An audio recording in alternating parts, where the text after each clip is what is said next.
অনেকেই জানেন না এটিএম থেকে কীভাবে টাকা উত্তোলন করতে হয়। আমি দেখিয়ে দিচ্ছি, দেখুন।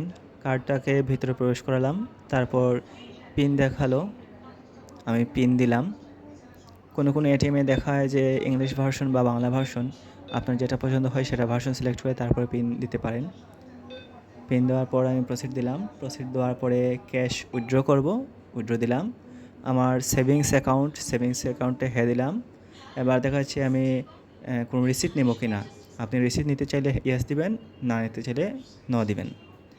তারপর আপনি যত অ্যামাউন্ট নিতে চান সেই অ্যামাউন্ট লিখে দিবেন। আমি অ্যাকাউন্ট নেব 10,000। অ্যাকাউন্ট থেকে টাকা নেব 10,000 টাকা দিলাম, প্রসিড দিলাম।